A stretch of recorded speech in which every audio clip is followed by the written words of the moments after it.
fact-checking needs to be incorporated as a desk within newsrooms to help combat mis and disinformation across Africa.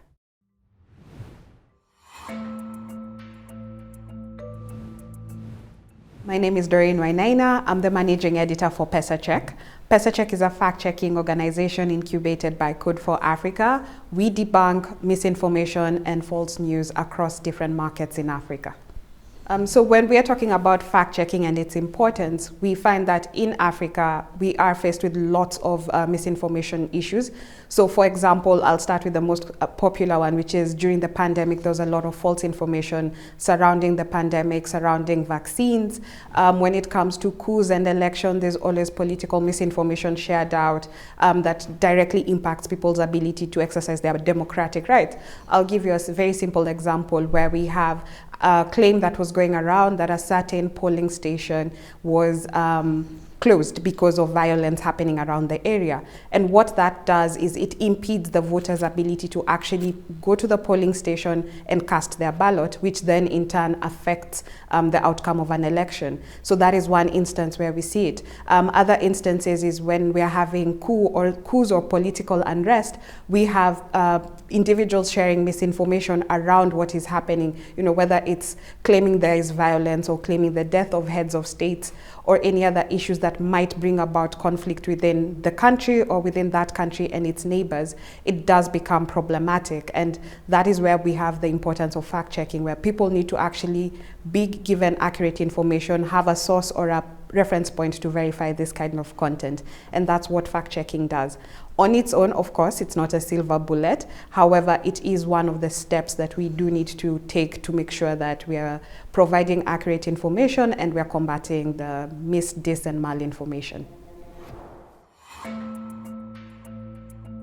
So PesaCheck on its own is part of what we call an ecosystem at Code for Africa. At Code for Africa, we try and address the issue of misinformation, disinformation, and malinformation through a four-pronged approach, which is 1, debunking the lies, 2, demonetizing, 3, finding the networks, and 4, ensuring that they are delisted. So when we look at that approach, PesaCheck actually deals with the aspect of debunking content.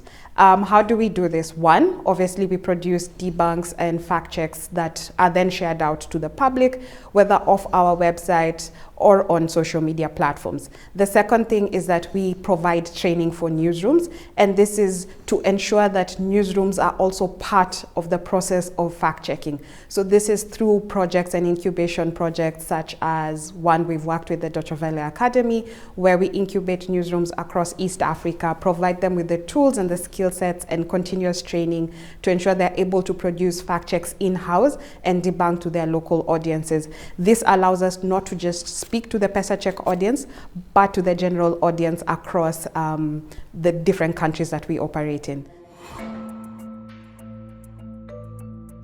We are not just one organization working against debunking misinformation, but we are part of a larger network. I'll give you an example of the Africa Fact-Checking Alliance, incubated by Code for Africa.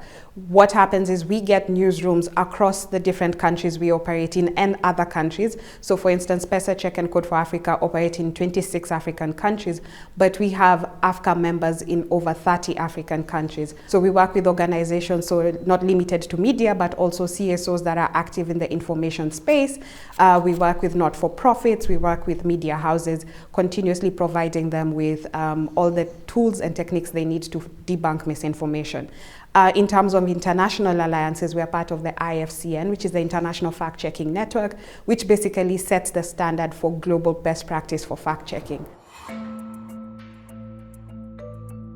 So I'll give you an example of some of the community radio stations we operate with. So these are community radio stations based in low-income areas across Kenya, so some in Nairobi, others as far as Tana River. They are small community radio stations. They don't even have proper production systems. A lot of their work is done on mobile devices. So what we've had to do is adapt and tailor our curriculums to meet the needs of the different stations. So if a station doesn't have access, say for instance, to a laptop, then we teach how to fact check using your mobile device. What we try and make sure is that we are also equipping them with some of the skills, for instance, finding a niche. What kind of fact-checking are you going to be doing? Are you going to be fact-checking about health, politics, or general fact-checking?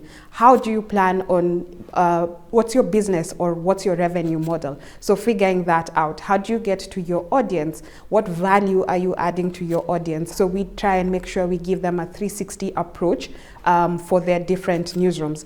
Similarly, when we're working with larger newsrooms, because we do work with larger publications that have newspaper, radio, we try and teach them how to cross-pollinate. So basically, a fact check produced by print, how can you then translate that onto your audiences on broadcast, online?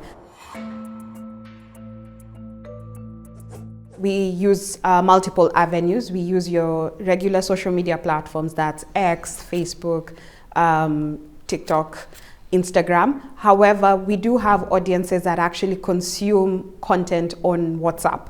So we have a WhatsApp tip line. So this is a WhatsApp channel. So through our tip line and channels, we are able to get to audiences who generally may not be consuming content on the traditional social media, but are more reliant on WhatsApp for their information, for their messaging. So through the tip line, the users, one, receive newsletters, but also can regularly provide tips and feedback directly on the tip line through our tip line bot. On channels, we are able to republish some of our fact checks and interesting content. For instance, how to fact check maybe a job scam, how to fact check a different kind of piece of information, video explainers on how we actually conduct our fact checking. So when we're looking at limitations of fact checking, one is the changing strategy. So misinformation purveyors have very different strategies year in, year out. How misinformation was being shared in 2020 has differed from how misinformation is being shared today. We're seeing a move of misinformation from your open social media, so that's your Facebook, your X, your TikTok, your Twitter, your Instagram, to dark social. So dark social here includes WhatsApp and Telegram. So these are not necessarily channels that can be monitored because of their privacy laws, and also these are closed groups of conversation. So accessing and finding misinformation or finding out the narratives being shared on these groups is a bit more difficult than it would be when you're trying to find something that's on the public space, such as on an open page on Facebook. We also have the aspect of amplification of false information. So this is through adverts running on social media platforms, which are usually targeted to specific user groups. We also have trending hashtags that are manufactured. So this is where individuals are paid to cause a specific word or a specific hashtag to go viral. We also have the aspect of misinformation being shared on live streams. So this is content that is shared during a specific window of time to a specific audience, and then once that's done, it disappears. So when you have content that is disappearing after maybe 2 hours after the live stream has ended, it becomes too difficult to debunk this kind of content, and especially if you need to access other sources to help you verify the content.